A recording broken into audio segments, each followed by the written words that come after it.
media sosial terhadap interaksi sosial dalam keluarga.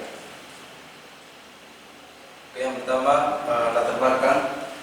Kita tahu bahwa manusia adalah makhluk sosial yang selalu membutuhkan orang lain dalam segala urusannya. Tindakan dan perilakunya tidak terlepas dari pengaruh lingkungan sekitarnya. Tindakan apapun itu pasti harus membutuhkan orang lain atau khusus keluarga dan juga masyarakat. Pengaruh itu bisa berasal dari keluarga dan juga berasal dari masyarakat. Setiap manusia pasti akan hidup berkeluarga dan di dalamnya terjadi interaksi, karena interaksi itu merupakan hal yang fundamental atau yang sangat penting dalam kehidupan bersama sebagai sebuah kelompok atau keluarga. Lalu perkembangan sosial media selalu mempunyai dua sisi mata uang. Artinya apa di sini?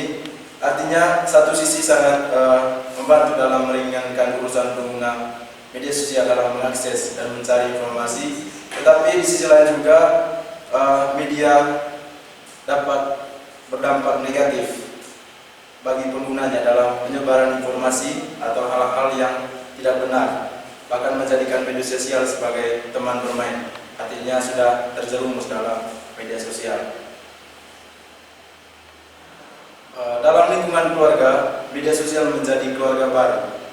Jadi keluarga baru artinya media sosial hadir dengan segala kecanggihannya, sehingga dia dapat disebut keluarga baru karena kadang keluarga itu menjadikan media sosial sebagai teman untuk bermainnya, teman curhat dan sebagainya.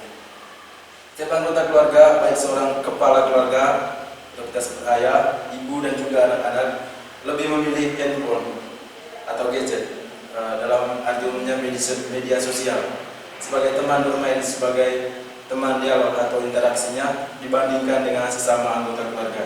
Itu kalau kita lihat ke konteks atau zaman sekarang. Lalu apa yang menjadi rumusan masalah yang penelitian saya? Yang pertama, bagaimana dampak media sosial terhadap interaksi sosial dalam keluarga. Lalu juga apa faktor yang menyebabkan media sosial sebagai pemicu kurangnya interaksi sosial dalam keluarga. Ini dua hal yang menjadi rumusan masalah penelitian saya. Lalu apa tujuan penelitian tersebut? Untuk mengetahui dampak sosial media terhadap interaksi sosial dalam keluarga. Lalu untuk mengenal faktor-faktor media sosial apa saja yang menjadi pemicu kurangnya interaksi sosial dalam keluarga.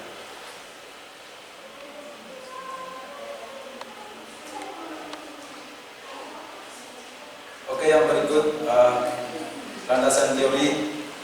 Jadi saya menjelaskan tiga variabel di sini. Yang pertama ada konsep media sosial, lalu ada interaksi sosial dan keluarga itu sendiri. Yang pertama, konsep media sosial. Media sosial muncul sebagai salah satu terminologi populer yang meramah semua generasi. Dengan media sosial, aktivitas dipermudah tanpa melakukan face to face, artinya tidak melakukan interaksi secara langsung. Media sosial adalah sebuah media online atau virtual di mana para penggunanya bisa dengan mudah memanfaatkan untuk memenuhi kebutuhan komunikasinya. Konsep lain mengatakan bahwa media sosial merupakan media online yang mendukung interaksi sosial.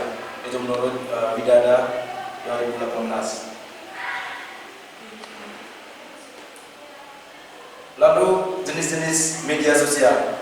Ada aplikasi media sosial berbagi video atau video sharing, misalnya ada YouTube, Vimeo dan Dailymotion. Lalu ada aplikasi media sosial microblog seperti Twitter dan Tumblr. Lalu ada aplikasi media sosial berbagi jaringan seperti Facebook, Google+, serta TED. Lalu jenis lain ada aplikasi berbagi jaringan profesional. Lalu ada aplikasi berbagi foto. Itu jenis media sosial. Lalu benefits atau manfaat media sosial. Ada tiga yang saya kutip di di sini, yaitu berbagai media sosial seperti Facebook, Twitter, YouTube dapat menjadi media untuk orang berkomunikasi, berinteraksi, lalu berdiskusi, bahkan mendapatkan popularitas di sosial media. Itu manfaat pertama. Lalu dengan media sosial atau kita sebut smartphone, kita dapat melihat berbagai informasi. Lalu media sosial memberikan kesempatan untuk berinteraksi lebih dekat dengan konsumen. Itu manfaatnya. Lalu kita lihat yang sekarang apa impact atau dampak dari media sosial tersebut. Ada dua dampak di sini. Itu yang pertama dampak positif. Dampak positif yaitu memudahkan kita untuk berinteraksi dengan banyak orang. Selain itu ada supaya kita memperluas pergaulan, jarak dan waktu bukan lagi masalah. Lalu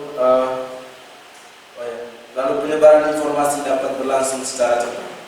Dan itu yang kita alami saat ini dari dampak positif media sosial.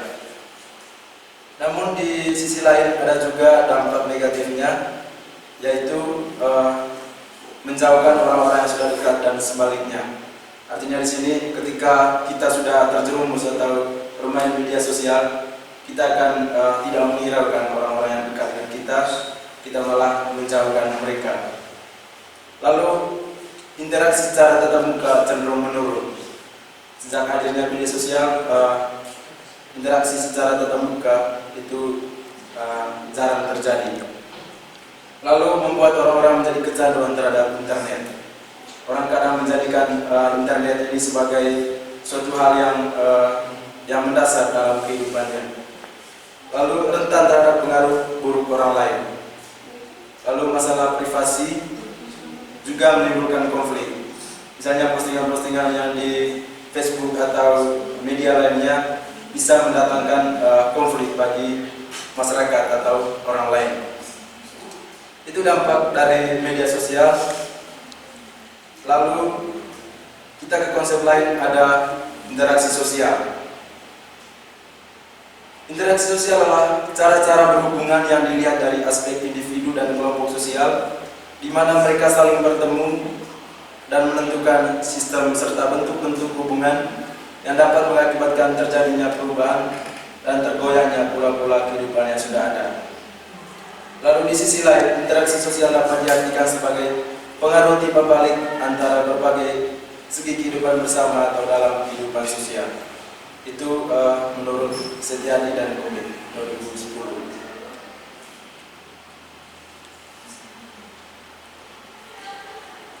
Lalu apa syarat terjadinya interaksi sosial? Ada dua hal yang saya kutip di sini. Yang pertama, adanya kontak sosial.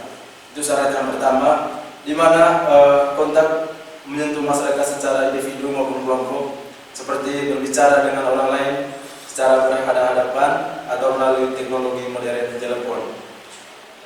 Itu syarat pertama dari interaksi sosial. Lalu yang kedua, adanya komunikasi. Komunikasi itu merupakan aksi antara dua pihak atau lebih yang melakukan hubungan dalam bentuk saling memberikan tafsir atau pesan yang disampaikan oleh masing-masing pihak. Itu dua hal syarat terjadi interaksi sosial.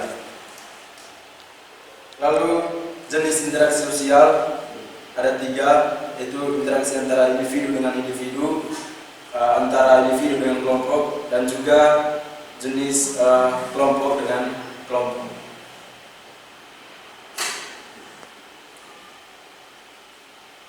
Oke, dan konsep yang ketiga atau variabel yang ketiga yang saya jelaskan di sini ada keluarga itu sendiri. Keluarga dalam artian sempit sebagaimana dikemukakan oleh Srikanto 1998 dipandang sebagai inti dari suatu kelompok sosial yang terkecil dari masyarakat yang terbentuk berdasarkan perkawinan, dan sebuah keluarga terdiri dari seorang suami atau disebut ayah, istri, ibu, dan anak-anak.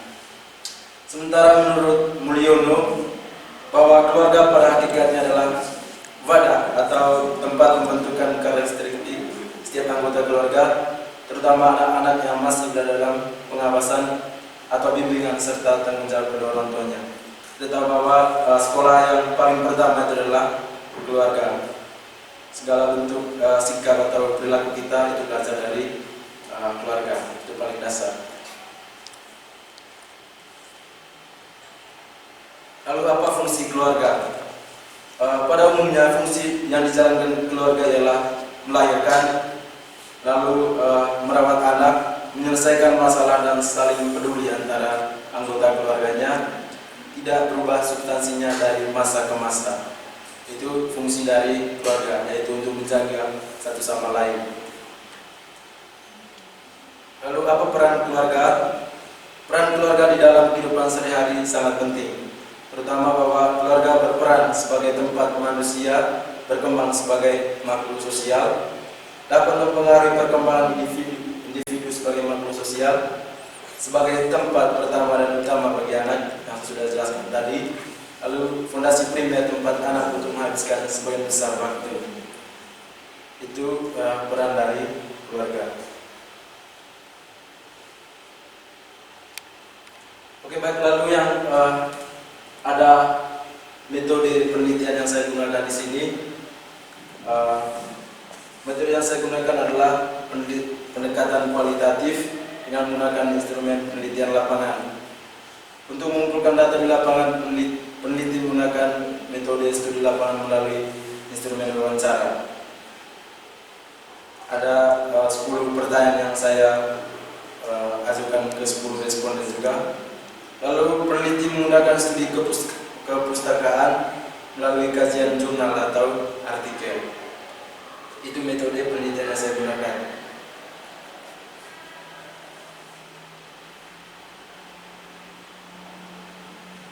Lalu kita ke hal yang berikut, hasil dan pembahasan dari penelitian yang saya lakukan. Yang pertama, hasil.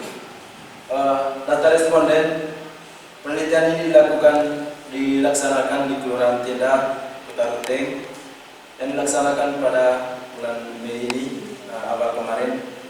Sampel dalam penelitian ini adalah 10 kelompok keluarga atau 10 pasangan keluarga. Peneliti memilih responden di Tenda. Kenapa? Karena kebetulan saya juga kos di Tenda dan dekat dengan, dan kebetulan di KBG saya. Selain itu, berdasarkan hasil pengamatan dan juga diceritakan oleh beberapa pasangan keluarga, hampir semua keluarga itu menggunakan media sosial. Lalu kenapa saya ingin meneliti di dalam, supaya saya ingin mengetahui bagaimana penggunaan media sosial ini di dalam keluarga tersebut, apakah masih terjadi interaksi atau berpengaruh terhadap interaksi. Lalu ada pembahasan. Keluarga adalah sekelompok orang yang diikat oleh perkawinan atau darah, biasanya meliputi ayah, ibu, dan anak-anak. Keluarga juga merupakan kelompok sosial yang pertama dalam kehidupan manusia, tempat ia belajar dan menyatakan diri sebagai manusia sosial dalam hubungan interaksi dengan kelompoknya. Lalu definisi ini selaras yang disampaikan oleh 10 keluarga Kelurahan Tenda yang saya sudah teliti berdasarkan hasil jawaban mereka, bahwa mereka menggunakan kata kami di hasil penelitian. Mereka menggunakan kata kami yang untuk mendefinisikan adanya sebuah kelompok atau menyampaikan bahwa mereka adalah sebuah keluarga. Lalu dalam kelompok atau dalam keluarga tersebut, mereka belajar satu sama lain, yaitu men-sharingkan, menceritakan masalah untuk menemukan solusi, membantu sama lain. Lalu juga ada yang membatasi anak-anaknya untuk menggunakan media sosial. Lalu yang kedua ada interaksi sosial. Interaksi sosial menurut Surjono Srikanto dalam Kelurahan Bungin 2006, bahwa interaksi sosial merupakan hubungan sosial yang dinamis, menyangkut hubungan antara orang perorangan, antara kelompok-kelompok manusia, maupun antara orang perorangan dengan kelompok manusia. Lalu dikuatkan juga oleh Surjono Rijosworo dalam Nasrullah Tafsir, bahwa lewat upaya prososial yang dilakukan dalam anggota, atau bagian dari interaksi tersebut, di mana beliau mengatakan bahwa proses sosial yang menuju pada hubungan sosial yang dinamis, artinya selalu berubah. Di dalam keluarga pertama kalinya interaksi kelompok berlaku. Keluarga dalam lingkungan sosial masyarakat memiliki status sebagai bagian dari kesatuan masyarakat dan sebagai penghubung pribadi dengan struktur yang lebih luas atau disebut masyarakat.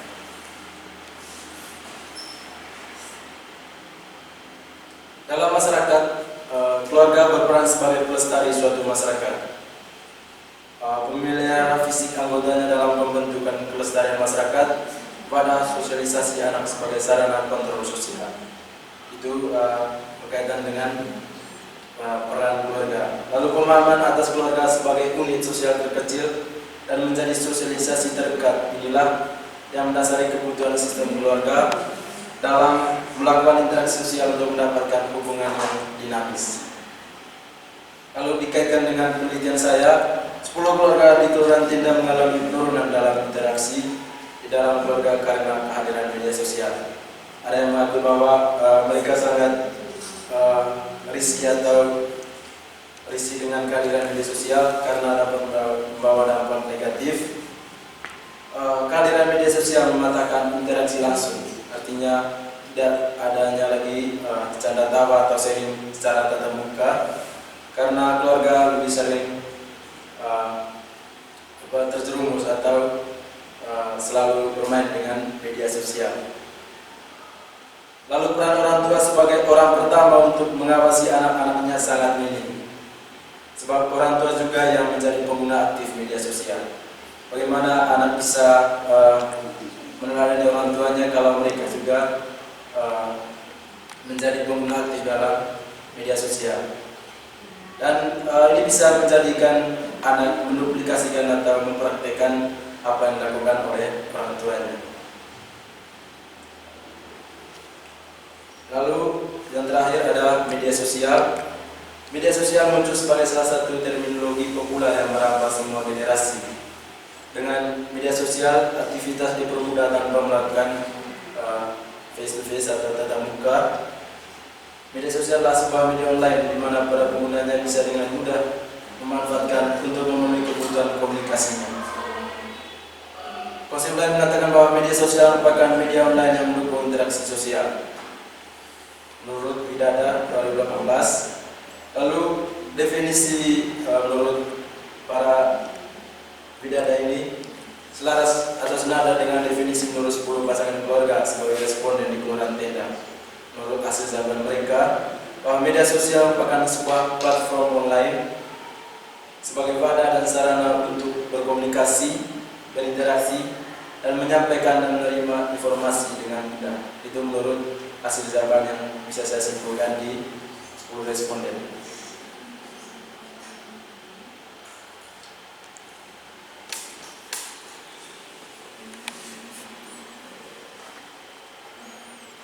Media sosial membawa dampak negatif terhadap interaksi 10 pasangan keluarga di Kelurahan Tinda yang menjadi responden peneliti saya, yaitu hilangnya waktu bersama, kurangnya komunikasi secara langsung antara anggota keluarga.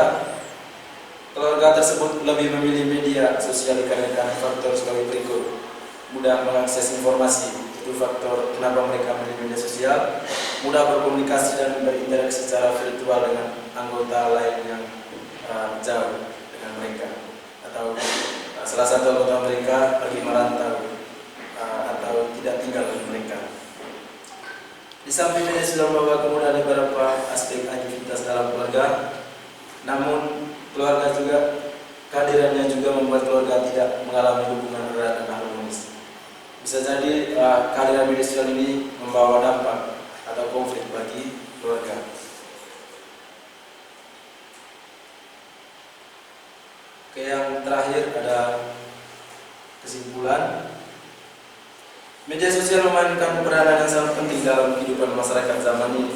Bagi keluarga Kelurahan Tinda, media sosial memberikan banyak kemudahan dalam melakukan sesuatu pekerjaan dan mampu berkomunikasi atau berinteraksi secara virtual tanpa dibatasi ruang dan waktu selama media sosial tersebut berada dalam jaringan. Namun, Di balik kemudahan itu, justru kehadiran media sosial mematahkan interaksi dan komunikasi langsung keluarga. Proses interaksi yang bertatap muka sebelumnya sudah tidak terjadi lagi karena keluarga lebih memilih media sosial sebagai teman bermain.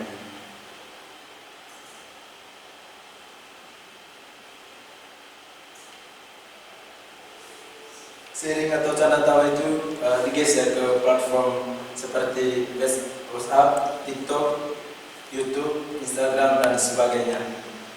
Itu yang menjadi platform yang sering digunakan di pasangan keluarga di Tinder.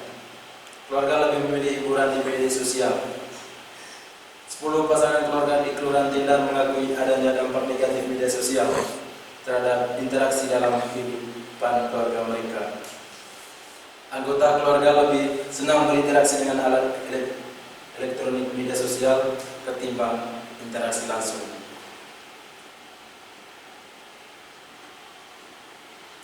Lalu ada saran, ada rekomendasi supaya penelitian ini untuk menyadarkan setiap keluarga di Kelurahan Tinder dan semua keluarga pada umumnya. Jadi bukan hanya jadi responden penelitian saya, tapi juga keluarga pada umumnya.